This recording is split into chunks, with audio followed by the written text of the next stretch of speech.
today in terms of the tour? So it's an exciting day. We've talked about the national tour of the Premiership Cup, but to be here at the Australian Sports Museum, the Cup's come back to Melbourne. It's spent a bit of time with the players and coaches while we've been in lockdown, but today we're announcing the national tour of the Cup. It'll be going throughout metropolitan Melbourne, regional Victoria is the first part of it, and you can go online and see where the Cup's going to be. It's free for all Melbourne supporters and members to go and see the Cup, hold the Cup, get a photo. It's a real connection point for the club, and I've seen the reaction of what it's like when the Cup comes into a room or individuals get it. It's so important to so many people. So we want to make sure that we share it with all Melbourne supporters right around Australia. So it'll be going national with the tour as well.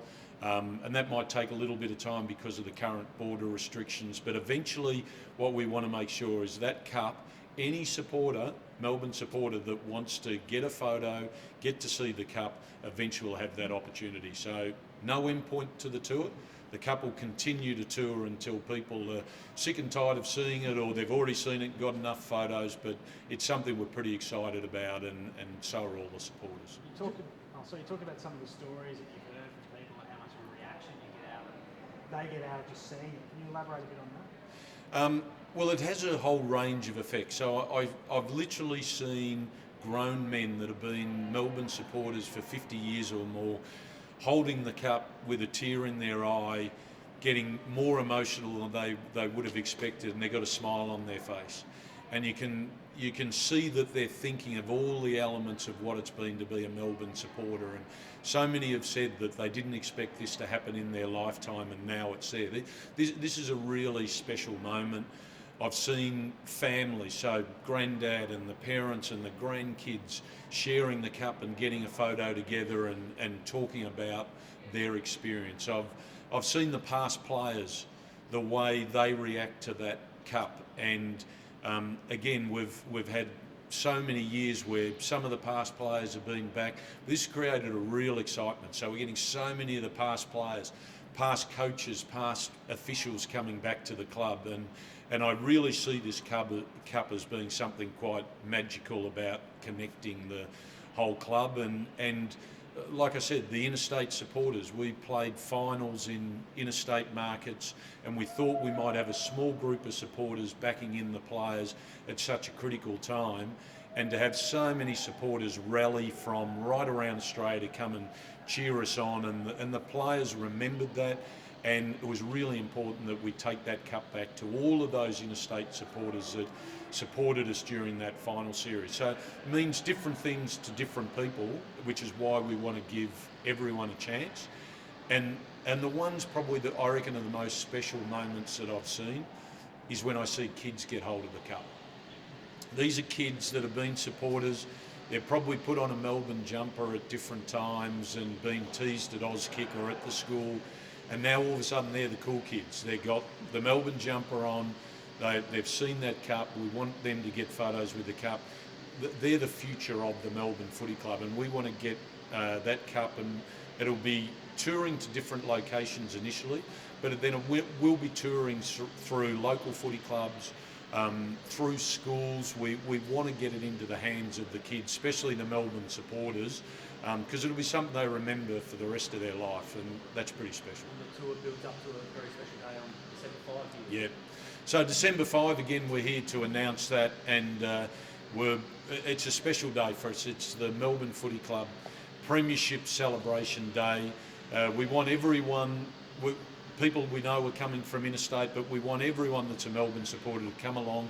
You'll get to see the Premiership players, lots of the past players. It is going to be, in effect, a restaging of the grand final. So we're going to have, I'm not going into all the details today because we actually want to announce some of those closer to the date, but I can tell you now it will be, the four quarters will be played up on the big screen. Hopefully we'll have 40,000 people here watching that game.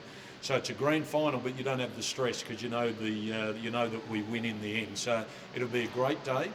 All of the supporters that are here will get to not only see the game, but you'll get to see all of the official celebrations afterwards. So we're going to see the players represented with their medals.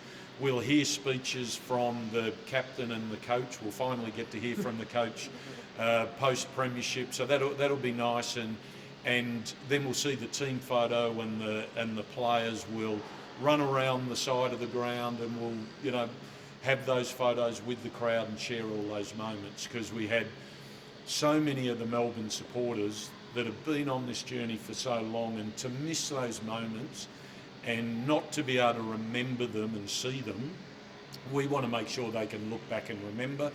The cup will be there for the whole day, including it'll be out there at 9 o'clock in the morning. So I really hope that supporters come along and get a photo of the cup and experience the day. And I can guarantee you also there'll be some moments on the day as part of this that weren't there at the grand final in Perth. There'll be moments that Melbourne supporters that will remember for the rest of their life.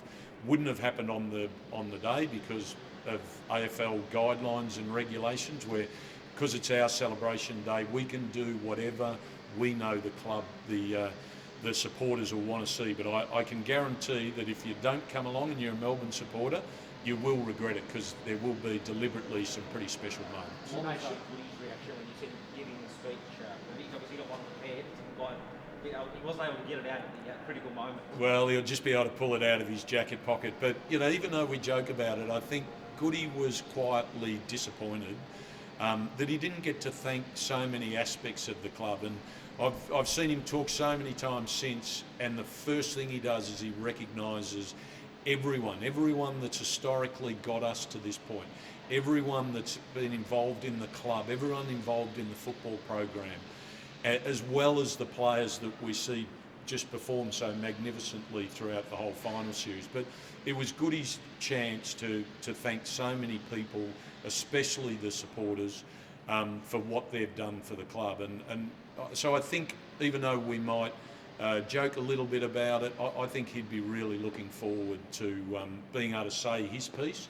I don't know exactly what he's going to say, but I think there's a lot of thank yous and messages in that are important, that the coach, who's had so much support from so many people, will get to go through those points. Sure he's kept the script? Well, I'm sure he's kept the script, but I'm sure he'll add to it as well to give it a context. But again, to hear from Goody, to hear from Maxi, we'll hear from some of the premiership players, we'll hear from some of the past players. Those things we wouldn't have had the opportunity to do on grand final day. So it's actually going to be nearly like the grand final day, but better. Bertie, obviously it's about winning the premiership, which you waited so long for, but how's it converted to off-field situation next year in terms of membership at this stage?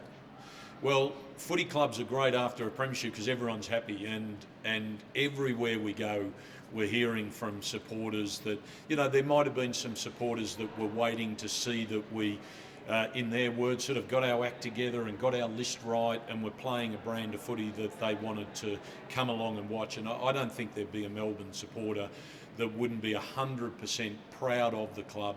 The emails, the messages, the talking to Melbourne supporters, how they're feeling, I've no doubt that that'll convert to memberships, people wanting to be part of it. And the thing that I'd say is, if we want to be a big, successful club, and we want to be financial and we want to compete against the biggest and best clubs, you've got to have a big membership. So it's really important they jump on board. Members will always have a better experience because they feel more connected to the club, and it's really important for our growth as a club to be the biggest and best version of ourselves. So that's exciting. And what's the latest, Purdy, on the timeline for Simon's expected extension for his contract? Oh, so look, as we said, straight after the finals, we let everything settle down, and we're in conversations with his management, and that's all progressing really well. We're as much talking about how the planning for the future looks rather than numbers. But while we won't commentate throughout the whole process, it's all in really good shape. Everyone's in a very positive frame of mind, and that'll work itself out sometime before the first game, I would expect, and then we can put it aside and then just focus on what we're capable of achieving next year and what are the opportunities in front of us. And have you got full buy-in on the vaccination program before the players return? Yeah, I think we're like most clubs, that we're not going to be updating people on our players or staff, their medical histories, but we support all of the policies in place to protect the teams, to protect the players, to protect the competition. We're compliant with all those, and we're supportive of all the initiatives put in place. I don't think there's any doubt, and we're already starting to see it, that next season will be another COVID-affected season. It'll just be affected, I think, in a slightly different way, but we need to get our head around the fact that players, coaches, officials, people in the industry, people at AFL head office are actually going to be contracting COVID, and we have to learn how to deal with it and allow the competition to move on during that. Just for your boys about it, mindful of the medical aspect, are there any players holding out at this stage from Melbourne? No, we don't have anyone at the club, whether they're staff, players, that is not supportive of the requirements in place. We meet all the requirements of the AFL, and we'll always keep it quite general in that reference, but we don't have any concerns. Thanks, Pert.